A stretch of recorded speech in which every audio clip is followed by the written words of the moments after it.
Hey, Mark Shepard here, Mark Shepard Songs, and for 45 years or so, you do the math, since 1976, I've been writing songs, not because I wanted to, but because I had to. Songs just come through me. I'm pretty convinced that I'm somewhere on the autism spectrum, and that my form of Tourette's is this music that I often can't hold in, and it just comes out. Over the years, I've been, socialized to keep my mouth shut when a song is coming through, or to at least get to where I'm alone. And over the years, I've struggled mightily with attempting to curate this gift, this curse, this whatever it is that I've been given. Music, unlike art, like this beautiful painting up there, like someone sees a piece of art and they go, oh, I like that. I want that on my wall. I can afford it. Here's my money. Give me the art, right? But music is ephemeral.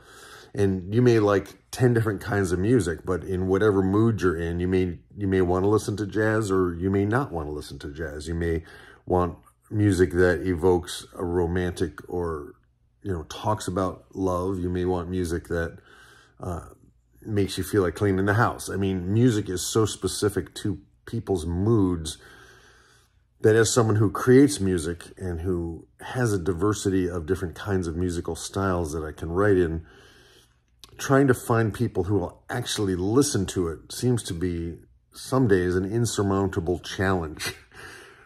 I have tried so many things over my lifetime to try to get this music out into the world, and most of them have failed. And I can, as someone in my early 60s, I can look back and say, okay, that was perfect. Music caused me to work on myself, wanting to get my music out in the world in a way that worked for me, caused me to find different ways to do it. Technology has come along to the point where I can now record my own songs. I can play all the instruments. I can turn into audio reality what it is that I'm hearing in my head. And some of my songs are very simple. They're designed as chants. Some of them are designed as sing-along songs. Some are more complex. Some are more lyrically profound. Some are just simple things that, if they get stuck in your head like an earworm, they help to actually transform your thoughts and to shift your reality in a way that might be positive. And what do I do with that, right? So I have been, for the last 3 or 4 years, maybe 5 years, working on my recording game, working on my video game, trying to develop a way to translate what's going on in here into a format that people all over the world can access. And there are times when I just want to hear the music. And so I create videos where I don't talk. I just do the song and put it up on YouTube. There are times when I need to talk about what I'm doing musically, or what's going on in a song that maybe somebody might not immediately pick up on. And I haven't done any videos like this where I'm actually talking about music. I have a whole Honest Hypnosis channel. I have a channel called Healing Pastures Farm, where I am integrating my spirituality, my need to grow my own food, and to do something positive to heal the planet. And I integrate my music into that. But sometimes you just need to think about music. Sometimes I need to talk about music. A friend of mine, a dear friend, Michael Guerin, sent me an article about this young musician that Steve Miller of the Steve Miller Band kind of mentored. And just the way Steve Miller has gone about his musical career, and the fact that he can go into any store and no one will recognize him, and yet he's written some of the most famous songs, most played on classic rock radio station songs, to me, is something I want to talk about. Like, how do we do the music that we've been given to do? And this might be for a young musician who is starting out and going like, how do I navigate this? Or maybe you think you know how to navigate it, and you might not actually want what you think you want. I wanted to be a famous singer-songwriter. I wanted to go the route of Bob Dylan, Joni Mitchell, Paul Simon, Leonard Cohen, these people that wrote songs from a deep place. Jackson Browne's another one that pops into my mind. I mean, there's a lot of them that in the 60s and 70s were able to get their music out into the world. James Taylor. You know, and it's interesting because James Taylor has a brother, Livingston Taylor, who has had a music career, but not nearly as large or impactful as James Taylor's career. And there's so many layers of, you know, how do you want to do music? What is music for you? Is it something that you have to do, or is it something you choose to do? I have found that my music does best in a liberal, spiritual setting. And I found a place in Albany, New York, Unity Church in Albany, where I get to do a couple of songs, like once a month. And it's not enough, but it's a start of a place where I can take a song that supports a theme, that supports an intelligent, spiritual approach to life, and hopefully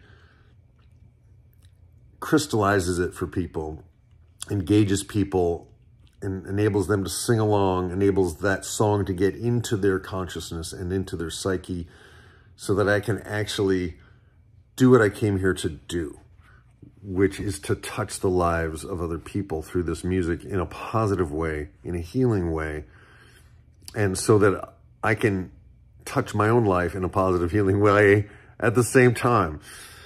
And it's something I want to talk about, but I don't know who wants to hear me talk about it. So this is an attempt to just take a few minutes.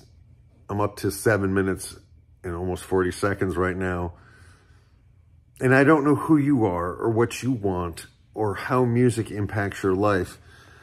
But my intention is to share my music with the world in a way that is healthy for me as a massive introvert, as someone who needs a lot of alone time, who needs to be in a natural, nature-based setting, which is my farm. I spend a lot of time outside with the animals.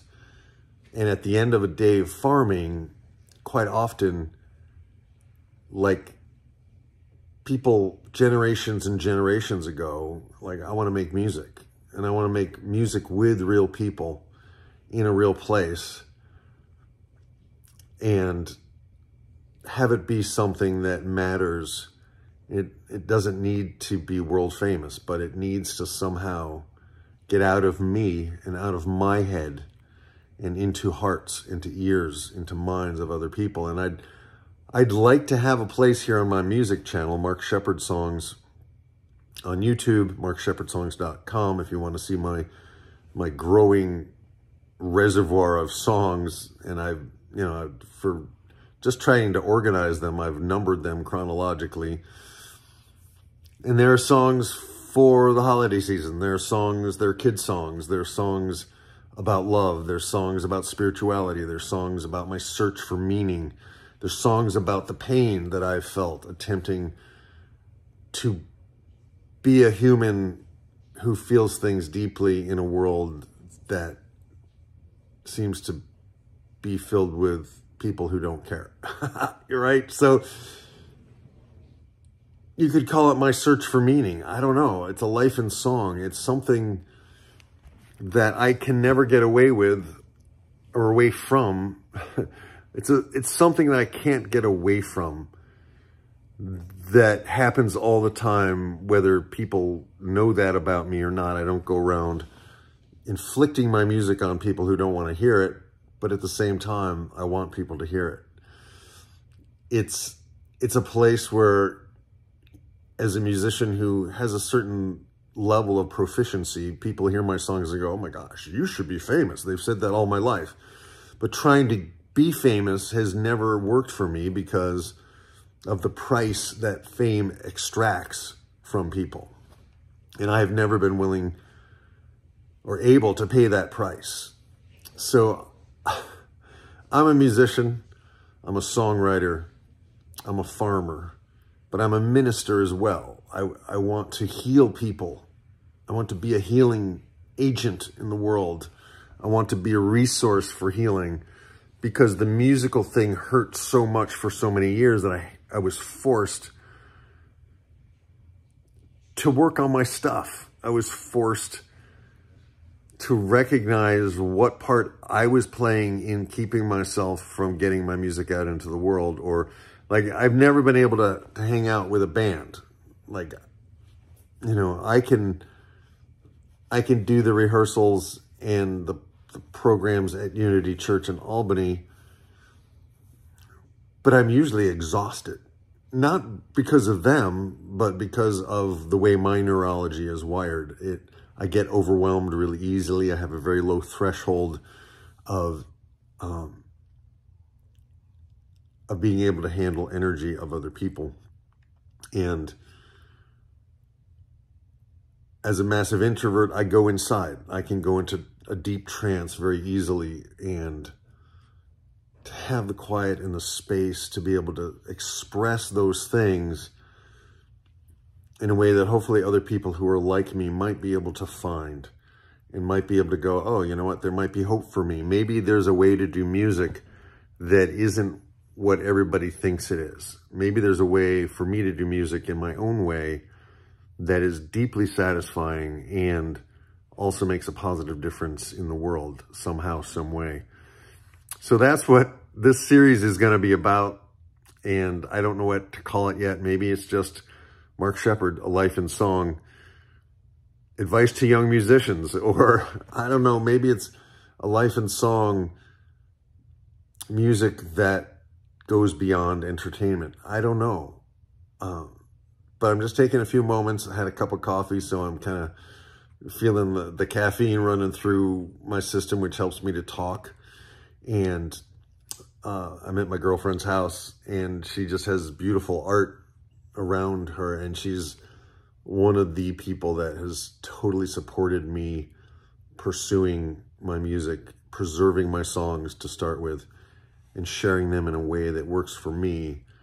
At the same time that I have to find a way to make a living so that I have the time to make the music. I'm not worn out by what I do to make a living. So it's a very challenging tightrope sometimes to walk. And so I invite you to check out healingpastors.org. It's a farm, it's a church, it's a monastery, it's still developing. Is how can I grow food in a way that is sustainable, that is healthy, not only for me, but for the animals, for the ground upon which we walk, the microorganisms in the ground, and how I make a living support the art that I make, the music that I make, this art form that is so ephemeral and so meaningful to so many people, and yet it's so hard. Like, even Paul McCartney cannot get people to listen to his new songs. They want to hear the songs that he wrote back in the day, the songs that they know. People want to hear songs that they know, but they want to hear stories that they've never heard. So I want to somehow tell the stories of these songs in a way that invites you to actually listen to them, in a way that invites you actually to come sometime in the future when I have a place to play.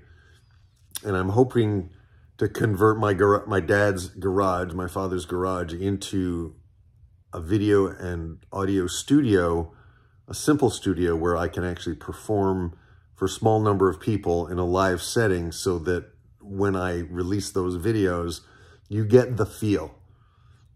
And I'm going to start with just me playing solo guitar and singing, And then I'm hopefully going to bring in a bass player and a percussionist and other musicians as we go. So that's 15 minutes to get to the point of this video. So that's what I'm trying to do here. That's what I'm about. So I hope you'll engage. I hope you'll leave a comment below if you like what I'm doing and this is somehow meaningful to you. I would love to hear from you. Please subscribe. Please give me a like. Please share this with somebody. But more importantly, check out my music. And I really appreciate you. And we have the gift in this age when someone like me can record their music and release it into the world so that other people can enjoy it, so that other people can maybe gather value and meaning from it. And so that's my intention. And today it's December 5th, 2022. And I've been thinking about this for a long time. And I feel like, okay, it's time to just do it. Time to just do the things you've come here to do. For me, that's the lesson. It's time to do the things I've come here to do. And it's not just one thing, but it is one thing. My songs are not one song, but they really are part of a one song experience. So those are my thoughts. Peace, love, grooviness. Over and out. Boom.